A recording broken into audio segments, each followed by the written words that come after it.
లక్షలాది మందికి మన తెలుగు మ్యాట్రిమోనీ ద్వారా వివాహాలు జరిగాయి. తెలుగు వారి నంబర్ 1 చాయిస్ తెలుగు మ్యాట్రిమోనీ. సింహాచలంలో జరిగిన ప్రమాదంపై సమగ్ర విచారణకు ప్రభుత్వం ఆదేశించింది. 74 గంటల్లో నివేదిక ఇవ్వాలని కమిటీని నిర్దేశించింది. ఈ ఘటనలో 7గురు చనిపోయారు. మృతుల కుటుంబాలకు 25 లక్షల పరిహారం, ఉద్యోగ అవకాశం కల్పించాలని సర్కార్ నిర్ణయించింది. బాధితులను పరామర్శించిన జగన్ ఈ ఘటనకు ప్రభుత్వ వైఫల్యమే కారణమని ఆరోపించారు. సింహాచలం క్షేత్రంలో కని విని ఎరుగని దుర్ఘటన జరిగింది. చందనోత్సవం కోసం వచ్చిన భక్తులపై గోడ కూలింది. తెల్లవారుజామున 2:30 గంటల నుంచి 3 గంటల మధ్య సింహగిరిపై కుంభవృష్టి కురిసింది. దీంతో సింహగిరి బస్టాండ్ నుంచి ఆలయం వైపు వెళ్లే మార్గంలో షాపింగ్ కాంప్లెక్స్ దగ్గర 300 రూపాయల టికెట్ క్యూ లైన్ పై సిమెంట్ గోడ కూలింది.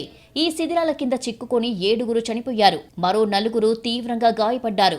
భారీ శబ్దంతో గోడ కూలిపోగా శిథిలాల కింద చిక్కుకున్న వాళ్లు అక్కడికక్కడే ప్రాణాలు కోల్పోయారు. వెంటనే ఎన్డీఆర్ఎఫ్ సిబ్బంది, అధికారులు సహాయక చర్యలు చేపట్టారు. హోంమంత్రి వంగలపూడి అనిత, విశాఖ జిల్లా కలెక్టర్ హరీందర్ ప్రసాద్, సిపి శంకబ్రత బాగ్చి ఘటనా స్థలంలో సహాయక చర్యలను పర్యవేక్షించారు. మృతదేహాలను కేజీహెచ్కు తరలించి పోస్టుమార్టం అనంతరం బంధువులకు అప్పగించారు. మృతుల కుటుంబాలకు 25 లక్షల నగదు, ఉద్యోగంతో పాటు అన్ని విధాలుగా ఆదుకుంటామని ప్రభుత్వం ప్రకటించింది.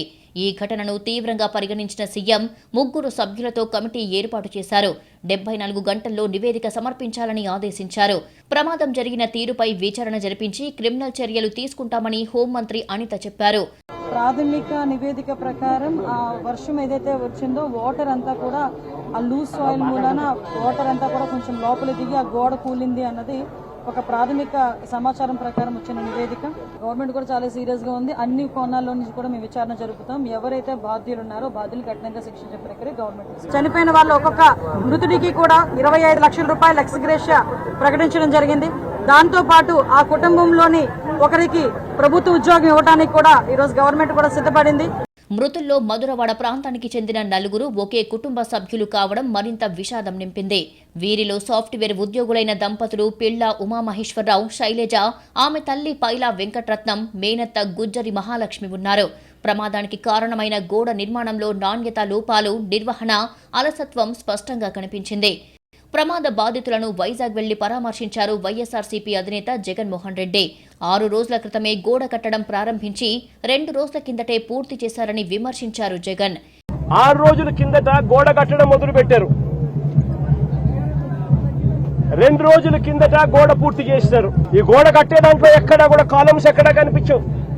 టెండర్లు కూడా పిలువకోకుండా కట్టేసేయండి అని చెప్పి కట్టేశారు.